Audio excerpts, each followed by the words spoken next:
You can pass a bill that you can't teach CRT in a classroom, but if you didn't cover programming or you didn't cover extracurricular activities or something like that, that message might still get out. Oops.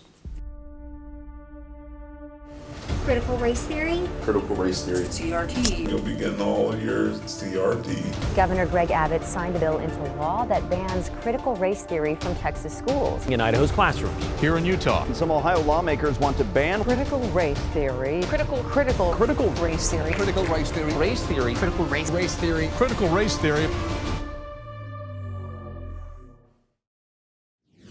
This is Adam Gillette with Accuracy in Media, and we recently released a multi-part investigation into public education in Ohio. And when we captured people bragging about how they deceive parents and would ignore state laws, they responded, as always, by claiming it's out of context. So today, we're releasing the first of many long-form videos, but these videos won't exonerate those who are captured bragging about how they deceive parents. Instead, it shows that they're even more guilty than you thought. For example, Matthew Boaz in Upper Arlington, a highly paid equity officer, told us that if they did ban the teachings of the principles of critical race theory in Ohio, he would simply have unregulated trainings at parents' homes on the weekend and essentially use peer pressure to encourage children to attend. What you're going to see will outrage you.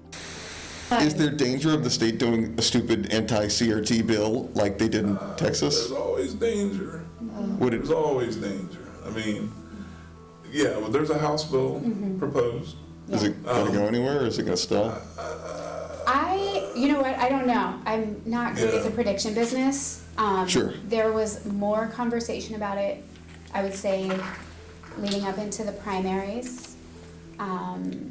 And our primary here was yesterday. So now I'm sure the topic dies now that you've won or lost your primary. It's a little bit quieter. We'll see. I mean, even in the last week, it's been a little bit quieter. But I will say this, as I said earlier, I'm a doer, not really a big talker. Yeah. What I want to do. Yeah. But I also think a lot more than I share. Yeah. And I will say this, all I can think of when I think of that House bill is my Southern parents always raising us on these little funky phrases that I never understood. And one of them was, there's more than one way to skin a cat. So whether you can pass a bill that you can't teach CRT in a classroom, but if you didn't cover programming, or you didn't cover extracurricular activities or something like that, that message might still get out. Oops. Right, oh gosh, I love that. Oops. yeah. There will be a way. Yeah. So, now, don't get me wrong, I hope it don't. Right. But if it does, that's not going to shut everything down. Right. Good. We're going to do whatever we do. We'll find a way. And I'll tell you right now, there's people in this community that'll probably set up Saturday school or something, and they'll be having, like, all the parents who want their children to learn about these things just come to such and such's house. And believe me, some of these houses are big enough to entertain everybody in the yard. And they'll be holding school right there, and you'll be getting all of your CRT. Yeah. Right. Well, quite frankly, that's not regulated. Yes. Yeah, right. So just go ahead and pass your bill. Right. And we'll just see what happens. Make things worse. We'll see what happens. But those situations worry me because the parents that send their kids to that aren't the parents I'm worried about. Right. And then when you have more people that send their kids than don't, then the kids that aren't there are going to say, I just want to be part of the popular crowd. Dude is a thinker. Very good point. Dude is a thinker. Bring it on. Like I said, I'm not going to get on a megaphone and say it, but if you think I'm not going to be fighting over here, I'll be fighting. I'll just be doing it my way. You know, when the New York Times interviews people, we don't get to see the interviews. When they quote people, we don't get to read everything they've said. But here's even more long-form content showing that Matthew Boaz meant the things that he told us. Where are you guys at currently? Can you talk about social justice in classrooms or institutional racism? Or state standards require us to talk about institutional racism and slavery and things of that nature. Social justice, that's interesting because we have a district policy on controversial topics. Is there a parent saying that privilege is a controversial topic? Probably, but don't get me wrong, but we'll cross that bridge when we come to it. Yeah. I mean, that will probably get discussed in 17 classrooms before somebody actually brings it in here, and then we'll deal with it. When everybody starts talking about critical race theory, we kept getting these emails, do you have critical race theory in your curriculum, which was what the talking point was from a certain news channel. So we got to the point where first we're gonna ask you, what do you mean by critical race Do theory? you think we're teaching higher education, grad school stuff to your second grader? And then the second thing is, no, we don't have that in our curriculum. You didn't ask about the conversations in the hallway, you didn't ask about, which we don't have those anyway. But the point is, we're gonna answer your question, nowhere in our curriculum does critical race theory exist.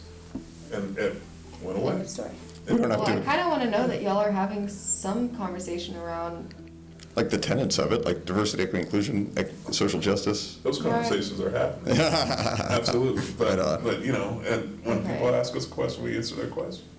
But yes, we absolutely have those conversations going on. One tactic that these public school administrators employ is to find out exactly what the concern of a parent is. That way, they're not revealing all of their cards and are instead only addressing that one issue. In this video, Matthew Boaz tells us about a parent who called concerned about a book that was pictured on the district website. Boaz made sure that that was his only concern and then said, no problem, I'll take that book off the district website immediately. But then he goes on to tell us that, well, the book is still in the library and the parent didn't ask us about that. Once again, please tell me the context in which these actions are acceptable.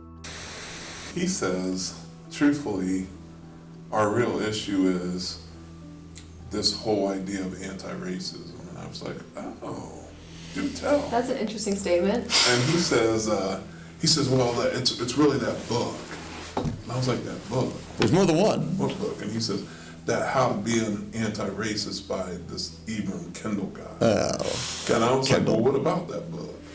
Because I have not walked around with that book in my hand. Like, yeah. you know, like, so I was like, what about it? He's like, it's on your website. And I was like, I was like, what are you referring to? And he's like, there was a group of books on your website. He's like, I take issue with that book. And I said, well, okay. I said, what is your issue with that book? He said, we lived in communist China for over 20 years. Oh. And when he discusses capitalism and communism, and I said, I want to be completely honest with you, I have not read that book.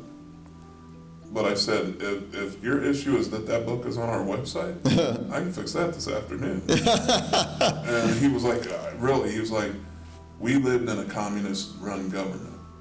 And that we have issue with when somebody is praising communism over capitalism. Okay. And I was like, really, your issue is that book? I mean, because I can fix that. Right. And they were like, yes, if you were willing to take that book down, then we're fine. Okay. I will take that book down this afternoon. I have no problems with that. I really am support of challenging and supporting every student every step of the way. If a book is your concern, I will remove that book from our list of suggested reading. And if that's what makes you more comfortable with your children in this district, we will do that. Yeah. Oh, well, thank you. Have a nice day. And bounce. And I was just like, Interesting. wow. And it was like, the book's probably in our library. Whatever. I mean, I'll take it off my website. Yeah, I was about to say, y'all still offer it though, right? I honestly, that website was done before I got here. I didn't even know it was there. So I'm not gonna miss anything. Right. Okay. You know, so we took it down. And as if you're trying to push like Maoist communism. Yeah. And that was, yeah. And I did say, I respect the fact that you lived in that country and Yeah. have feelings Oh. about Right. that. We don't want that. Total respect for Yeah. that. Yeah. And I said, and because I haven't read the book, I'm not gonna defend it. Sure. Right. So Good point. let's do that. We're not looking for great leap forward stuff here. So I Right. said, that's fine. And they were like, wow, you know, and they're whispering on the way out, and I was like, man, this was a totally different experience than I thought it was gonna be. And I'm just like, wow. Yeah. You just wear a big R on your shirt. Right, I'm like, right. holy crap. Yeah. But whatever. That is insane. And I just kind of, I let the comments go. I acted like I didn't hear them. Here's another long-form clip of content we released previously so that you could see once again that Matthew Boaz meant the words that he said. He's like, we can explain privilege, but if we call it privilege, a mom might freak out. So we just call it something else. And those ideas then don't bother them. And you know, I will say one of the things that I probably get criticized for is not being one of the flashpoint type folks, but I do that on purpose. I mean, I want to do the work. I don't care about all this flashy things over here. I want to do the work. So I want to make sure, when I read South Lake's diversity plan, I remember. this ain't gonna work. I mean, I can tell you right now, there's just too many places you can hit. I would rather we put together something, we don't put it in the media. We go to the school board and get it approved, but we don't need to do all We don't need the world to know. all that. And Right. we don't need it all to happen right now. I wouldn't walk into my class reunion and yell what I'm doing at work, but it doesn't mean I'm not doing it at work. Yeah. I just don't need to announce it on a mega one. Yes. And that's where I kind of take that approach. Like when I see people that come in here, it's like they don't really they're not going to be supportive if I lay out everything we're going to do. But if I talk to them about doing this one thing in the name of supporting students, they probably won't have an issue with this one thing. And by the time we get that thing established, if I start talking to them about this one other thing, they don't realize that was two things. They just realize that we're moving from where we are to where we're going. But we're not going here because that would be liberal. That'd be a little crazy. Right. But we can go, And then in 5 years. yeah, 5 Because years, it's you look back and completely- like, what the hell happened? Now, let me be clear. I do not think Matthew Boaz or any of these administrators we've captured are evil people. They're simply doing what they think is in your child's best interest. But what they think is in your child's best interest might be dramatically different from what you think is in your child's best interest. And this speaks to why a one-size-fits-all solution for public education fails families. Some parents might want their kids to learn the teachings that Boaz is going to push upon them. Others will not. And it's for that reason that we deserve Arizona-style school choice where the money follows the child. As always, you can click on the link below to take action right now and demand school choice in your community. And I must say to all the other school districts we've exposed, I promise you, if you're worried that these contents we release are out of context, we'll release plenty more. And rather than exonerating those on tape, it will implicate them far more than you might have imagined. Again, I'm Adam Gillette with Accuracy in Media.